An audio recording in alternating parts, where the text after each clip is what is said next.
ઓમ ગણેશાય નમઃ. ગણેશ ચોથ વ્રતની કથા. ભાદરવા મહિનાની સુદ ચોથ આ દિવસ ગણેશ ચતુર્થી, ગણેશ ચોથ અથવા ગણપતિ ચોથના નામથી ઓળખાય છે. આ દિવસે વ્રત કરનારે ગણપતિ ચોથના નામથી મૂર્તિ બનાવવી, ફૂલ ચોખા, ધૂપ દીપ અને નૈવેદ્ય ધરાવી ગણપતિજીનું પૂજન કરવું. નૈવેદ્યમાં ભગવાનને લાડુ અતિ પ્રિય છે, તેથી લાડુ બનાવી ધરાવવાના, પછીથી પૂજન કરવાનું. વ્રત કરનારે આ દિવસે એક વખત જમી એક ટાણું કરવાનું. આખો દિવસ ભજન કીર્તનમાં પસાર કરવાનો. ત્યાર પછી બીજે દિવસે એટલે કે પાંચમ ગણપતિજીની મૂર્તિને જળમાં પધરાવી મોડું ભોજન લેવું.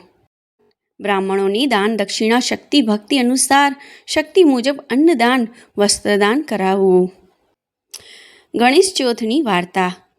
ગણપતિ મહારાજ શંકર ભગવાનના અને મા પાર્વતીજીના પુત્ર કાર્તિક સ્વામીના ભાઈ છે. ઉંદરનું વાહન છે. રિદ્ધિ અને સિદ્ધિ તેમને વરેલી છે. કોઈ પણ સારો પ્રસંગ હોય, ધાર્મિક પ્રસંગ હોય તો ગણપતિ મહારાજની પહેલી પૂજા કરવી પડે. રીજે તો લાડુ આપે અને ખીજે તો સૂંઢ ફટકારે એવા આ ગણપતિ મહારાજ સર્વદેવમાં આ એક જ દેવ એવા છે કે પોતાના હાથમાં શસ્ત્ર રાખે નહીં, પરંતુ લાડુ રાખે. એક દિવસ ગણપતિજી દેવલોકમાં કૈલાસ જતા હતા. એવામાં જ્યાં ચંદ્રની પાસેથી નીકળ્યા કે ચંદ્ર ગણેશજીનું આવું સ્વરૂપ જોઈને ખી હસવા લાગ્યા અને બોલ્યા, વાહ ભાઈ વાહ, મોટું પેટ અને લાંબી સૂંઢ. આમ ચંદ્રદેવ મશ્કરીમાં બોલ્યા અને ફરીથી હસવા લાગ્યા. પણ ગણપતિજી મહારાજ કાંઈ બોલ્યા નહીં અને આગળ ચાલવા લાગ્યા. તો પેલા ચંદ્રદેવ ફરીથી મશ્કરી કરવા લાગ્યા અને હસવા લાગ્યા અને બોલ્યા, એ દુદાળા દેવ, આમ ઉંદરની સવારીએ ઠુચક જાઓ છો તો ક્યારે કૈલાસ ઉપર પહોંચશો? લ્યો કોઈ ઝડપી વાહન આપો. ગણપતિજી આ વખતે પણ શાંત રહ્યા. ટીચડે ચડેલા ચંદ્રદેવ પોતાનો વિવેક ચૂકી ગયા હોવાથી વાણી કડવી વખ જેવી થઈ અને બુદ્ધિહીન થઈને બોલ્યા, બહાર તો આવા દેખાવ છો એ તો જાણ્યું, પરંતુ બોલતા પણ નથી, તે શું મૂંગા પણ છો? આટલું સાંભળતા જ ગણેશજીની આંખો તો લાલચોળ થઈ ગઈ. એમને થયું હવે હદ થાય છે. આ ચંદ્રદેવ પોતાના રૂપના અભિમાનમાં છકેલો છે, હવે તેની શિક્ષા કરવી જ પડશે. આમ વિચારી ગણપતિજી મહારાજ ક્રોધે ભરાઈને બોલ્યા, હે ચંદ્રદેવ, તું તારા રૂપના અભિમાનમાં છકેલો છે, પણ યાદ રાખજે કે મારો તને શ્રાપ છે કે આજે ભાદરવા સુદ ચોથના દિવસે ત્રણેય લોકમાં આવરનારા સર્વ કોઈ તારી સામે નહીં જુએ, અને કદાચ કોઈ જોઈ જશે તો કે મહા મુશ્કેલીઓમાં આવી પડશે. આ શ્રાપ સાંભળતા જ ચંદ્રદેવનો ગર્વ ઓગળી ગયો અને તેમને થયું, અરે આ તો મારાથી અવિવેક થઈ ગયો. અભિમાનમાં વાણીઓ સંયમ પણ રહ્યો નહીં. તે કાપવા લાગ્યા અને જ્યાં ગણપતિજીની સામે કંઈ કહેવા જાય છે તો જુએ છે તો ગણપતિજી તો ક્યારનાય આગળ નીકળી ગયા હતા. ચંદ્રદેવને પસ્તાવો થવા લાગ્યો, પણ હવે થાય શું? ચંદ્રદેવને એવી ભોઠપ લાગી કે તે છુપાઈ ગયા અને અંધકાર છવાયો અને અચાનક અંધકાર થવાથી ભારે અંધાધૂંધી ફેલાઈ. દેવો પણ ગભરાઈ ગયા. તેઓ ભેગા થઈને ભગવાન પાસે ગયા કે મહારાજ, ચંદ્રદેવના શ્રાપનું નિવારણ બતાવો.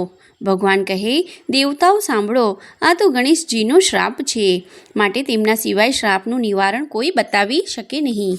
માટે આપ સર્વે ગણપતિજી પાસે જાઓ. વળી ગણપતિજી તમારા ઉપર ખુશ થાય તેવો રસ્તો પણ હું બતાવું છું, તે સાંભળો. તમે બધા ચંદ્રદેવ પાસે જઈને કહેજો કે ભાદરવો માસ બેસે એટલે સુદ એકમથી સુદ ચોથ સુધી ગણેશ ચોથનું વ્રત કરે અને વ્રતની બધી વિધિ કરે. સૌપ્રથમ ગણેશજીની સોનાની મૂર્તિ બનાવવી.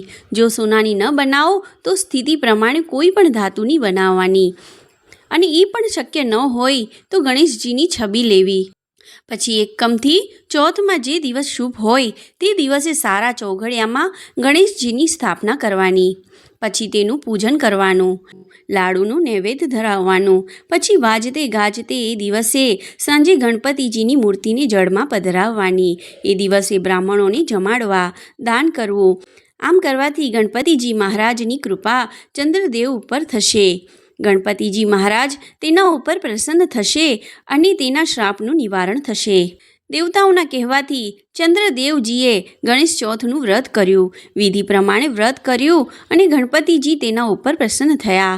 ચંદ્રદેવે ગણપતિજીની ક્ષમા માંગી ત્યારે ગણપતિજીએ એની ઉપર કૃપા કરી કહ્યું, હે ચંદ્રદેવ, તમે મારા શ્રાપમાંથી મુક્ત તો નહીં જ થાઓ, પણ તમે મારું વ્રત કર્યું છે તેથી હું તમારા ઉપર પ્રસન્ન થયો છું અને તેથી હું તમને આપેલા શ્રાપમાંથી હળવો બનાવું છું. આજથી જે મનુષ્ય ભાદરવા સુદ બીજના ચંદ્રનું દર્શન કરીને પછી સુદ ચોથના ચંદ્ર દર્શન કરશે તો તેને કોઈ પણ જાતની મુશ્કેલીઓ નહીં આવે, પણ ફક્ત સુદ ચોથના દિવસે જ દર્શન કરશે તો તેની મુશ્કેલીઓ આવ્યા વગર નહીં રહે. અને આજ પછી ભાદરવા સુદ ચોથના દિવસે વિધિપૂર્વક જે કોઈ મારું વ્રત કરશે તેના ઉપર હું પ્રસન્ન રહીશ અને તેના સંકટનું નિવારણ કરીશ.